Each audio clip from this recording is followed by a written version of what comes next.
Hello. In this objective, the last one of this year's AP statistics class, we're going to talk about the idea of power. This has a specific statistics definition that we need to go through. So the first thing you see is this box that we talked about in the last objective. We either reject the null or we fail to reject the null. And the null can either be true or false, which means that the alternative is true. So if we reject the null when it was true, that was a type 1 error, and the probability of that we called alpha. I didn't say this last time, so I'm going to add this time. If we fail to reject the null and it turns out the null is false and we should have rejected it, that is a type 2 error.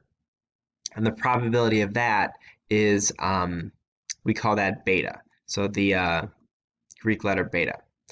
Alpha and beta are very similar as each other, and the probability, if one of them goes up, the other goes down. So they're inversely related. We'll talk about this again soon. And then power is defined as the complement of beta, so 1 minus beta, and that is this box here. So the probability that you reject the null when the null is false is the power.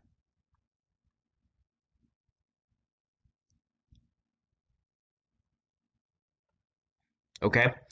Now, the reason this is important is the thing you're trying to prove is that the alternative hypothesis is true.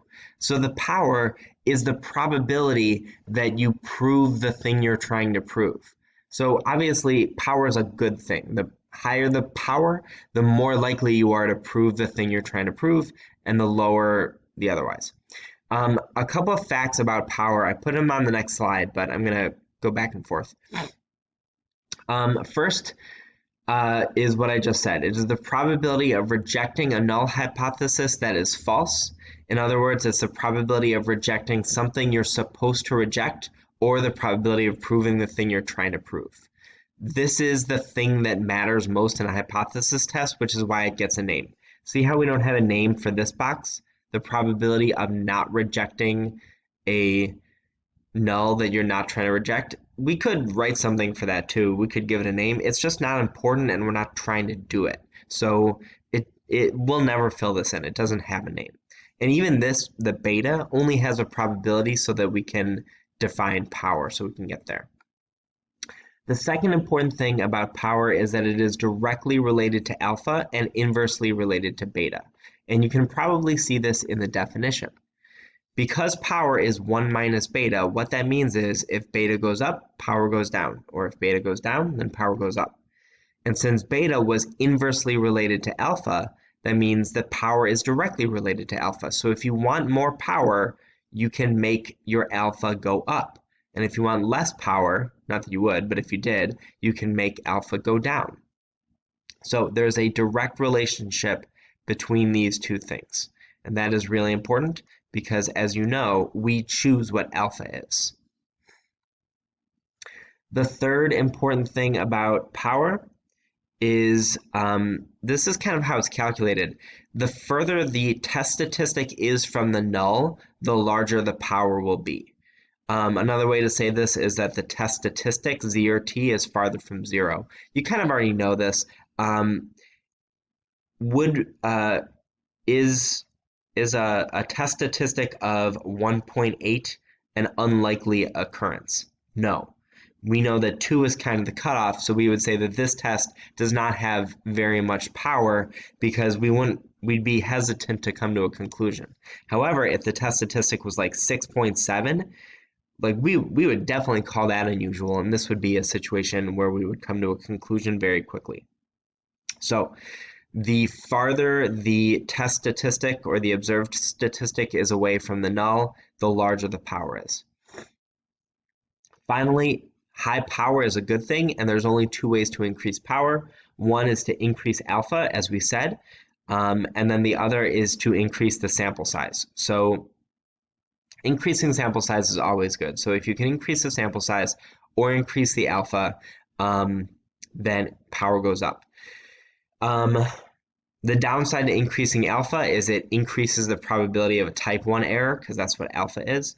And the downside to increasing the sample size is it's more expensive. So I'm going to do one example in this video, but your assignment is to go through more than just one problem that is going to have some variety. This list of the 4 things to know about power, this covers it.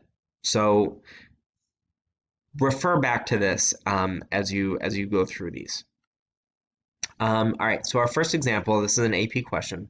A police officer is using a motion detector to indicate whether a car is traveling faster than the speed limit.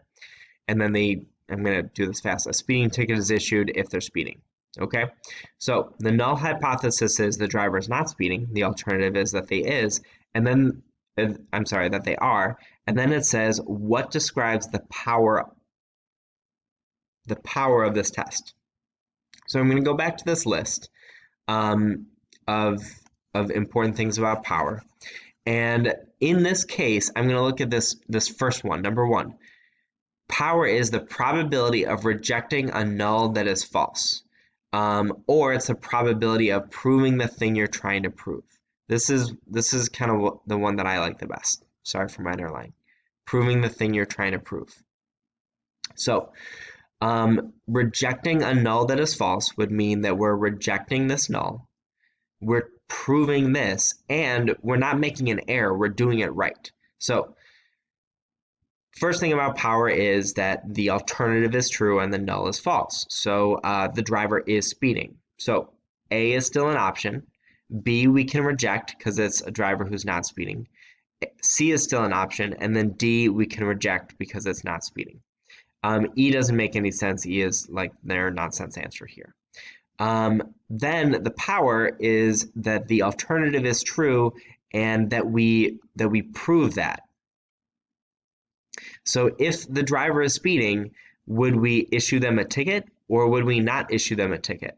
Well, not issuing them a ticket is an error. That means we did something wrong because they were speeding. So for that reason, the answer is A. So we proved the alternative hypothesis. We rejected the null we were supposed to reject. And that's what power is in this case. I'm going to reiterate as you do your assignment.